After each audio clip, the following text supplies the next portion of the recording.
हनुमान बेनीवाल की 2028 में जीत पक्की? यही सवाल आज राजस्थान के लगभग हर राजनीतिक गलियारों में घूम रहा है। जिस तरह से हनुमान बेनीवाल का दबदबा लगातार बढ़ता नजर आ रहा है, उसने सियासी समीकरणों को हिलाकर रख दिया है। गांव ढाणी से लेकर कस्बों और तहसीलों तक हर इलाके में बेनीवाल की मौजूदगी और प्रभाव साफ दिखाई दे रहा है। आंदोलनों में उमड़ती भीड़, किसानों का खुला समर्थन और सरकार को बार बार झुकाने पर मजबूर करने वाली रणनीति ये संकेत दे रहे हैं कि बेनीवाल अब सिर्फ संघर्ष की राजनीति नहीं कर रहे, बल्कि जीत की राजनीति की ओर तेजी से बढ़ चुके हैं। अभी हाल ही में ही गुड़ामलानी से उठी किसानों की आवाज अब सिर्फ एक आंदोलन नहीं रही, बल्कि राजस्थान की राजनीति में एक बड़ा संदेश बन चुकी है। सवाल सिर्फ इतना नहीं है कि किसान जीते या प्रशासन झुका, सवाल यहाँ ये है कि क्या हनुमान बेनीवाल की राजनीति अब निर्णायक मोड़ पर पहुंच चुकी है और क्या 2028 की राह यहीं से साफ होती दिख रही है।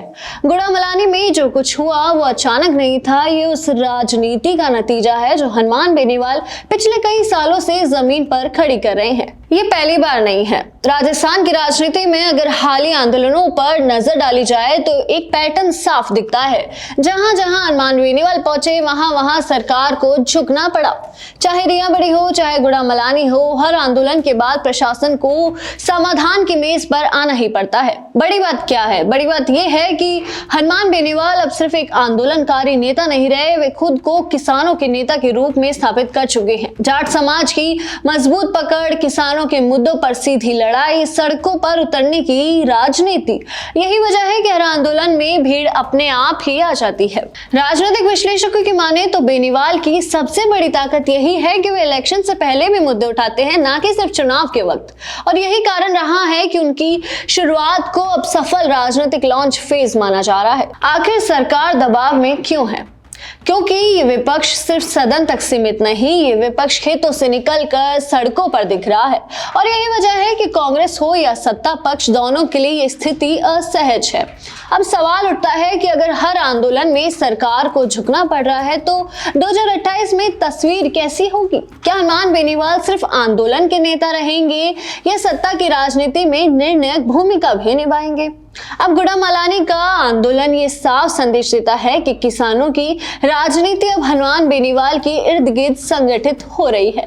जाटों के नेता से निकलकर अब वे किसानों के समन्वय चेहरे के रूप में उभर रहे हैं।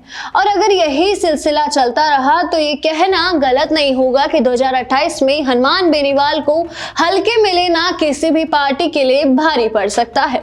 और ये सिर्फ आंदोलन की जीत नहीं है, ये राजनीतिक बढ़त की कहानी है। अब देखना होगा कि ये बढ़त सिर्फ आंदोलनों तक सीमित रहती है या आने वाले चुनाव में सत्ता की तस्वीर भी बदल देती है।